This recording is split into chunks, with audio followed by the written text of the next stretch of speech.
Hello everybody, welcome back. Today is September 17th and we're doing government and security stories at the start of your week. We've got some interesting federal agency activity this week.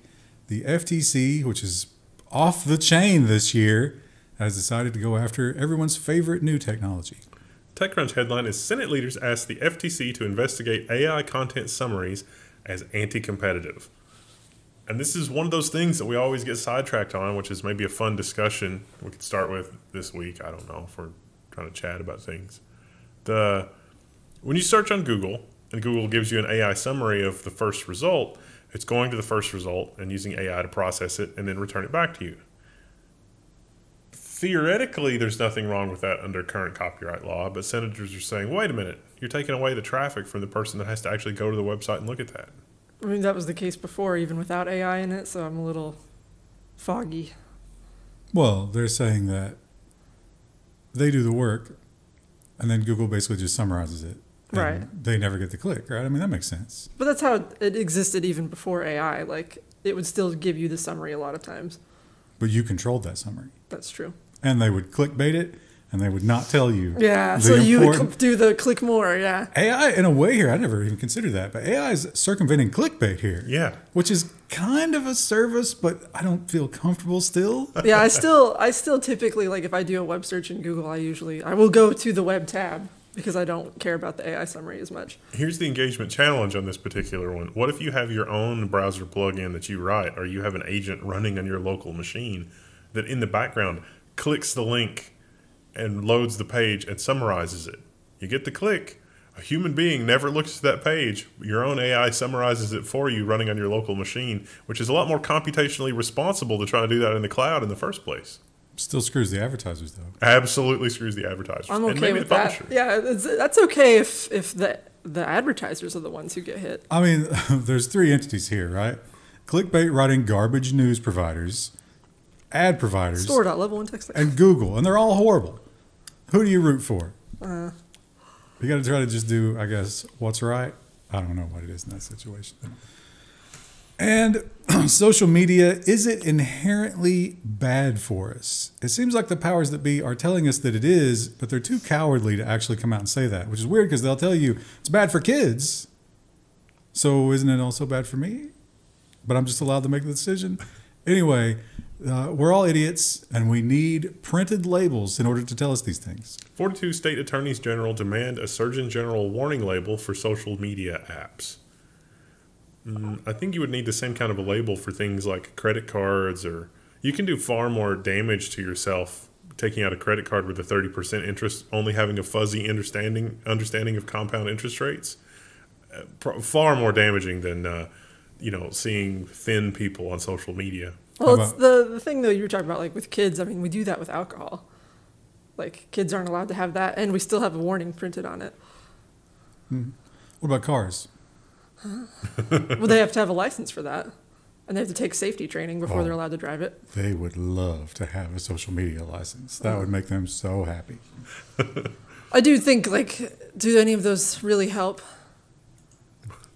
Like, do the warning labels really help that much? Like, I went to a restaurant recently, and they had the big Surgeon General thing. Like, as soon as you came in, like, if you are pregnant, or it said, this was weird to me, or if before you become pregnant, alcohol can mess it up. And I was like, isn't how most babies get here? Like, I was a little puzzled by the wording, but I mean, they had a warning up there too. Well, would we read the warnings, and should we even read them? Are all of us equipped to understand once the industry gets in there and massages the wording and control? Because remember when we did the warning labels for the ISPs? Yeah. Remember all that wrangling? It was like, well, this price could be this or it could be that. And so we question, does it really help if no one can understand it? Or if the people who are put in charge of understanding it have no chance of understanding it? U.S. proposes requiring reporting for advanced AI and cloud providers. I took this as Reuters explaining to us that if somebody on Amazon is renting up a whole bunch of stuff and it's like, wait a minute, it looks like they're training AGI to do something, that would have to be reported. Like one entity is buying up enough GPU power to do something toward, uncontrolled computation. No? Do they are you saying that they don't really understand what it is they're trying to regulate, other than somebody might just buy what they need that's to avoid a sanction? Well, I'd go deeper than that. I would say that what they're going to do is they're going to use that revolving door to put their people in there, or to reward the people that are coming out of there. And once they do that a couple of iterations, they'll have total control of it, just like everything else. It's rapidly heading toward you need a license to read a book, isn't it? Certain books, for sure. And let's look at the timeline of what AI will and will not be allowed to do in this world. Take over jobs. I think we're going to put that in the check column. Wage war. It's feeling like a checkbox. Govern us. We're easing into that. Yeah. I think most people want that because they see it's going to be less corruption. Make medical Well, they decisions. think it is. They don't understand the corruption's built in. Medical decisions, I would already give a checkbox.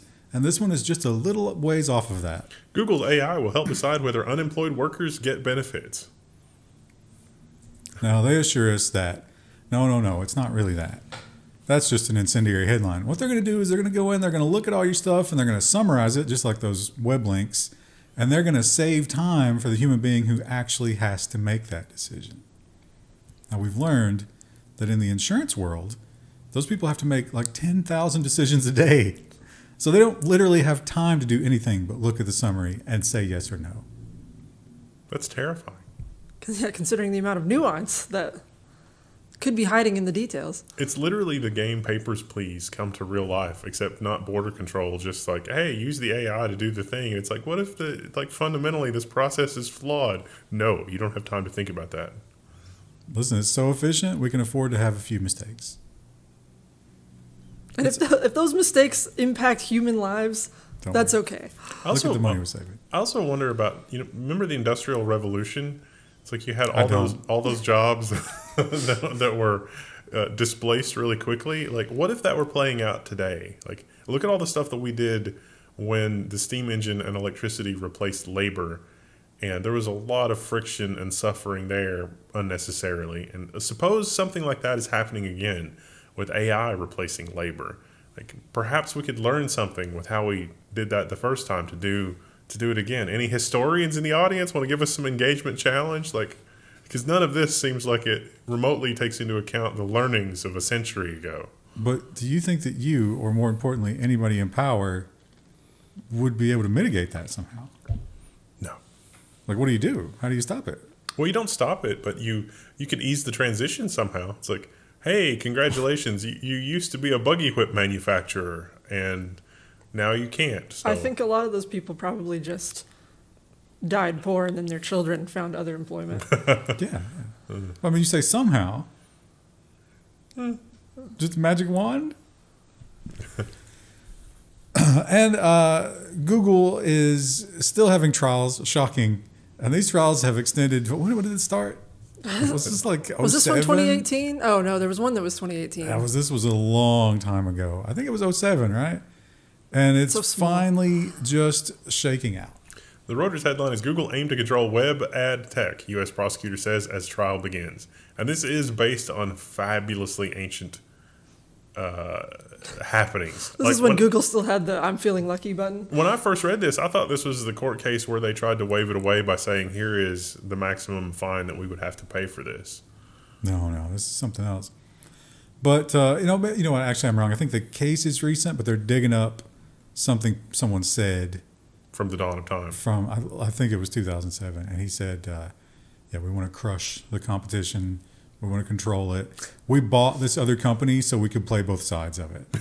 I want to hear the lamentations of their women. He also made a quote. He's like, we're the New York Stock Exchange and whatever the competitor, the CME or whatever, at the same time. Like, that is our position. They wish they had our level of power. Which is sadly probably true. And monopolies in space, that's almost a guarantee, right? Because who has the ability to have a space startup? Well, maybe the richest man in the world, but the government's not a fan of that. The headline is the FCC chair encourages satellite internet competition and hints that Starlink is a monopoly. This was a whole article about like one comment. You know what would be amazing for taking Starlink down a peg? Fiber optic infrastructure everywhere. But here's something that doesn't help to take Starlink down a peg. We couldn't get the astronauts home with anybody else. The competitors failed so spectacularly that we have kidneys shrinking in space right now. You know what's really insane, though, is like the terrestrial fiber. Like, we've been able to do that since the 80s. We had a reasonable plan for that in the 90s.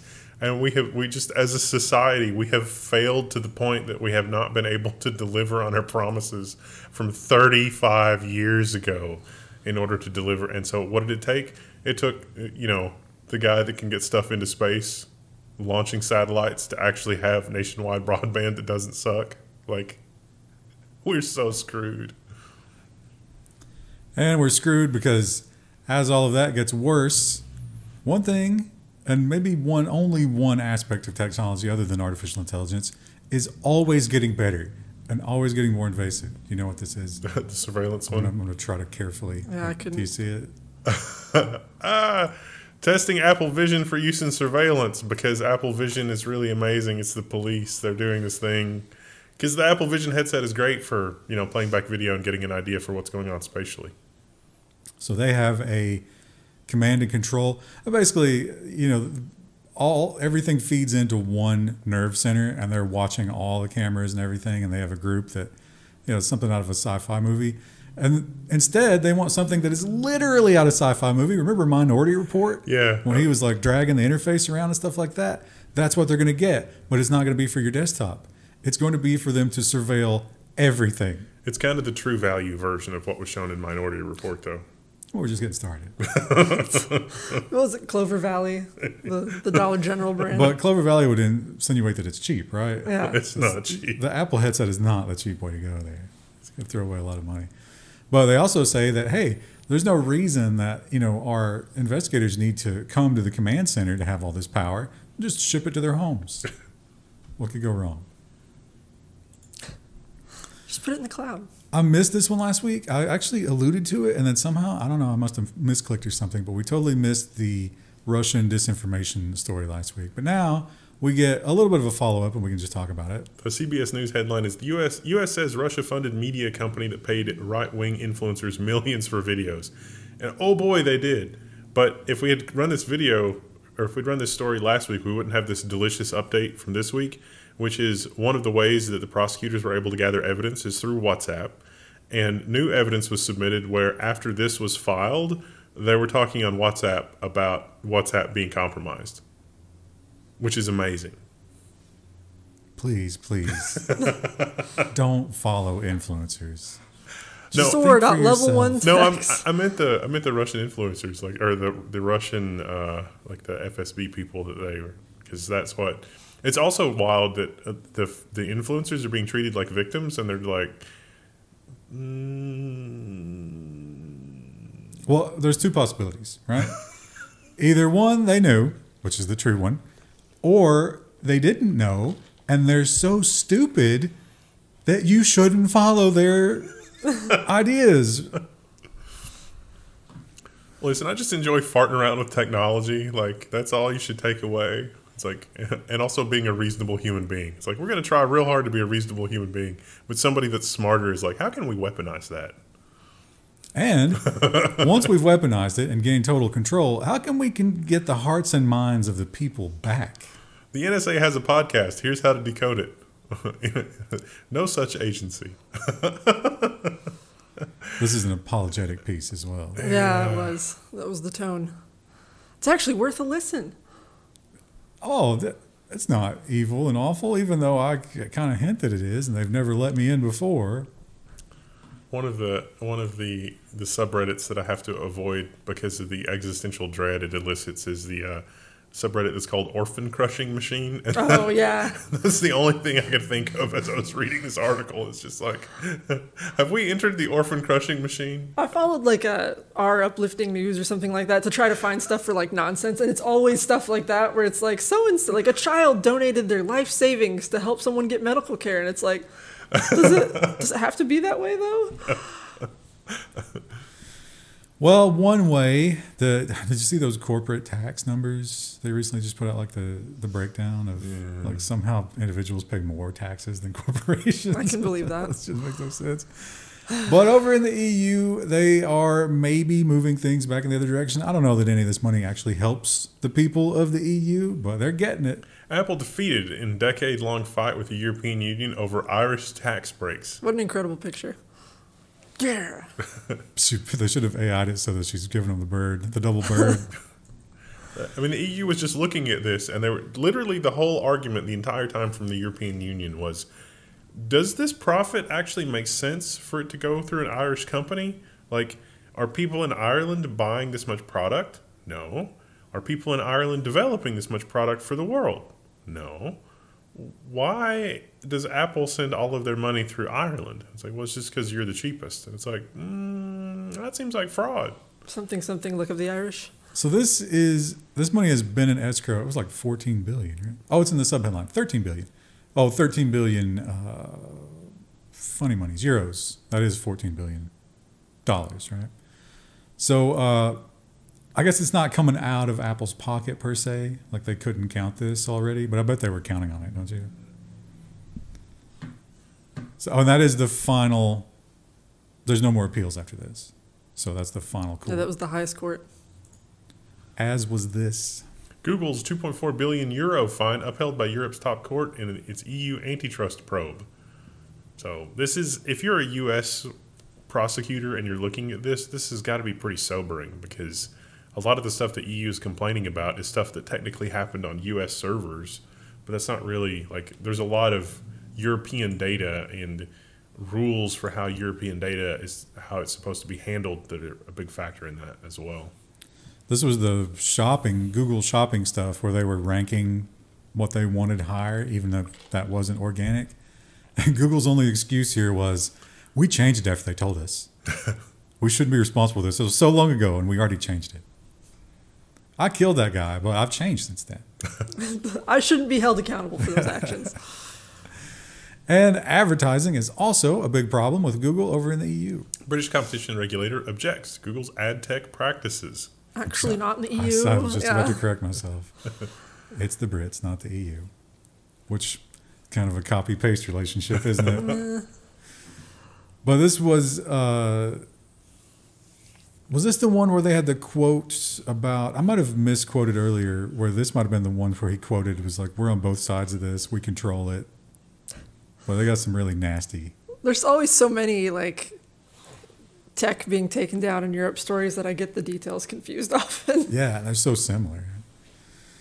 And this is a similar one that we've seen before, but what we always say when this comes up, when countries that vote for this kind of thing, in this case it was just like, fiat, but when they vote for this kind of thing, the question is, how do you think you're going to enforce this? And the answer is, they didn't think about that. Malaysia's plan to block overseas DNS dies after a day because it doesn't work that way. So they dictated that all outgoing DNS requests be rerouted to internal DNS controllers. Which, of course, doesn't work with DNSSEC. Which they discovered. No one, the hand raisers, no one felt comfortable raising their hand in that. Yeah. So there were probably a few thinking it, and then they were like, they're just going to slap my hand. I'm not going to do it. Well, I think Firefox still does DNS over HTTP by default, or HTTPS, so that would have also defeated that. But that is not going to stop the powers that be from trying to prevent any kind of free thought or expression. Russia to spend $646 million to block VPNs, according to this Forbes report. I don't think Russia will have to spend that much. I think Russia's going to go full Great Firewall of China. I think they've already got a lot of equipment in to do it. So yeah, for sure. They've pretty much already set up a way to turn it off. Yeah, I really don't see them spending a lot of money for that. But how much money is this going to cost with real enforcement? Do you go? What's the punishment here, right? Death. If a kid gets caught, is that the parent? There's a lot of questions here. Australia plans to limit age or age limit to ban children from social media. Makes sense. I like this as an idea. I don't think it's practical to try to enforce. Right. So. A lot of children are really terrible people too. So like, if there's a place where they can hang out and make fun of the weird kid, they're going to find a place to hang out and make fun of the weird kid. Absolutely. The thing he mentioned, he was like, oh, we just want to see more kids being active and like developing social skills in real life. And I'm like, oh, those are all noble goals, but like. Not your job. Yeah. That also require like developing social skills and maybe pointing out the weird kid can't help it as parenting. You're going to have to, it's like you might be the weird kid someday. Yeah, there's no way to centralize parenting, but oh boy, are they going to try. And they are also going to try to control all of social media in terms of things that they don't want posted there. Australia threatens fines for social media giants enabling misinformation. The question we always ask is, who defines misinformation? The answer is power. Power defines misinformation. And I don't know about you guys, but I find them slightly untrustworthy. Even like, so like Twitter has become the exact opposite of like, it's just insane. But a lot of the stuff that Musk is saying is just absolutely unhinged. And some of the stuff that Musk is saying is like, okay, that's not unreasonable. And it's all just mixed together. And clearly some of it is misinformation, but like it's a gradation. Like it's not a black and white. It's like, I could see if you've been huffing paint all your life that you would believe this is true, but. If we went and listed everything that Australian prime ministers have said over the years, would you say it's any different? Yeah, no, not at all. Not even a little bit. Or even just anybody in power. It's like, or even like one of us. Like if you listed half the dumb things we've said on this podcast over the years, there'd probably be a few things where it's like, that was maybe a dumb thing to say. And beyond that, I think Musk is doing it for because he's emotionally a child, not because he's evil. The other one, I'm not so sure. And this points out that security doesn't have to be complex or a failure in security. You don't have to have like major hacking skills like in the movies with, the GUI hacking and stuff like that. You just need to figure out another person did something really dumb and take advantage of it. Ars Technica has the headline, Rogue WHOIS server gives researchers superpowers no one should ever have. So this is .mobi.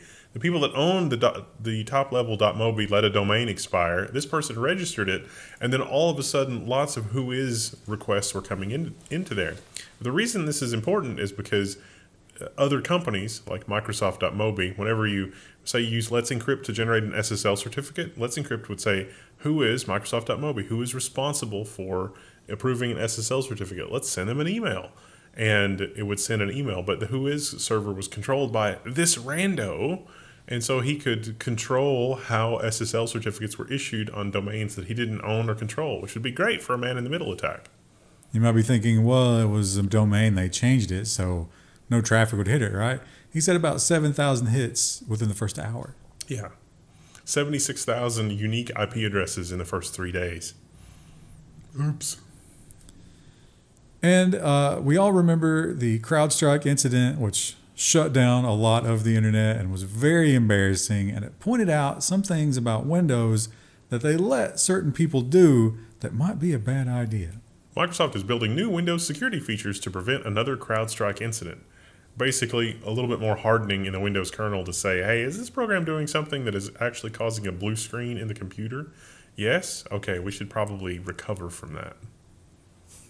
Now, seems like a good idea, but some of the people against this pointed out an important thing. And I mean, just think about how Apple and even Microsoft has behaved in the past. What this could do is it could create a situation where Windows security has an advantage because they're saying like, oh, we can't trust you inside the walled garden. Only our product can do this. I think one thing too is that for older games, I think this will break copy protection in older games, and the games probably won't get an update, or it'll make those games flaky. Oh, absolutely, they will not, because they were never designed to. So once again, the modified version of the game that doesn't have those limitations is going to be the superior version of the game, which is just fabulous. And the modified version of your phone apps are getting a lot less secure, and there's a lot of reasons not to use them. And once again, hey, just stay in the walled garden, right? SpyAgent Android malware steals your crypto recovery phrases from images. Images. Yeah, it can load the images and actually run the AI on your local device, which could be useful for recovering recovery phrases. There's no guarantee that this won't get into the Play Store, but if you sideload, you have a huge risk of this because somebody can get an existing thing, put their stuff on it, and get you with it. And you know, Android doesn't believe in sandboxing applications in 2024, which is criminal. Well, you know what's not criminal, but it should be, is keeping my records on file the moment you don't need them anymore. But here we are, and pretty much once a week, we get burned by it. Hacker hits rental car provider Avis, stealing data on 300,000 people that have rented cars from Avis. That's your driver's license number and your credit card and your address and everything else that they need to use those items to impersonate you. And you got to teach the security state early. And I understand this probably is a problem. I'm sure it's super annoying. It was annoying when we were kids, except we just had plain old cigarettes back in those days. And those stink. Yeah, those are really bad. I mean, at the very least, the vapes don't smell bad. But I'm sure they're not good for you. Yeah. I'm sure not good for little developing lungs or brains that are getting a big nicotine hit. Schools are putting vape detectors in bathrooms, paid for by Juul. That's just one of the vape people. Is that Juul just trying to like? No, they lost a court case. Huh? They're not giving them any money. They lost a court case and it went into escrow, and they're taking some of that to. It was supposed to be for like awareness, you know, but instead we're using it for security lockdowns. I was thinking more of like, oh, maybe they're trying to, you know, branch out in their revenue streams. We're like, we'll do detectors too. But if we're going to get kids used to like the police state and this kind of authoritarian control, we should just do daily blood tests. That would just tell you everything. No, we just need like an Apple Watch style device. Yeah, that constantly monitors. And then it can tell if like, oh, little Billy's hormones are getting out of control here. Separate him from the girls. I was thinking more like, oh, their heart rate went up. They've been looking at social media too long. They've snuck a phone in. How do you think these are optical? No, I think it detects chromium or something in the air. Something that's normally not there. Some byproduct. It would be so much fun if they were optical to just like come in with like a steamer or something. Yeah. Just keep triggering it. Be like, dude, I'm just doing some ironing in here in the bathroom. I was feeling a little wrinkled. Do you think regular cigarettes will come back if it's just... Well, regular cigarettes surely have those same chemicals, right? They have everything. It's like, what are you doing in the bathroom? I'm just ironing my shirt. Don't mind me. It's got to stay fresh. Well, we could. I mean... Engagement challenge. How many of you know how to use an iron? I'll be honest, it's been a long time for me. I don't iron very often. My house had an iron built into the wall. Yeah. Yeah, I had to deal with the dress code for a while, so I know how to do it. Yeah. I'm a big fan of just throwing it in the dryer for a minute and letting it kind of get the worst of it out. I'm a bigger fan of leaving it in the dryer till I need it. Doing that. When I lived alone, I did that. There's a fancy brass. That's the dishwasher strategy, the dual dishwasher strategy, where you just leave it in the dishwasher. Except it doesn't cost anything extra. Yeah. You don't double your cost. All right, chat. We will see you guys in the next one. Bye.